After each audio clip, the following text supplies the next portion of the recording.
Hello mga pare ko! So meron tayo ngayon Joyride 4-wheel fold bound to Batangas kay Ma'am Ems Emma Celio. Ayan, so papakita ko lang sa inyo out of the box kung paano mag-unfold and mag-fold. So ganito yung itsura pag naka-fold. Then pag i-unfold natin, ayan, itong mas maliit na bilog. Ayan, ganun lang. Oh, yeah. Tapos dire-diretso na yan. So pag mag-fold naman din tayo, ito namang malaking bilog. Kasi nakalak yan dyan. So ganun lang. Okay, i-hook lang natin ito upuan. Then, ganyan. Then, lock lang. Okay, then taas lang to. Tapos ito naman, pwedeng natatanggal at nalalagay ang armchair. Ayan.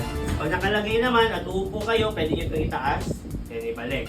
So, ano lang ang hindi nakakabit pag natanggap yung item? Ito lang pong ilaw. Ayan po.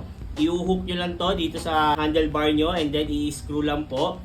And then, good to go na. Pwede yun na isusi. Ayan, hindi ko na muna ikakabit. Then, papakita ko na sa inyo. Pabante. Ayan, then, meron tayong reverse. Ayan. Then, makikita nyo, merong letter R dyan. Then, reverse. Ayun. Oy. Then, merong horn. Merong signal light. May hazard.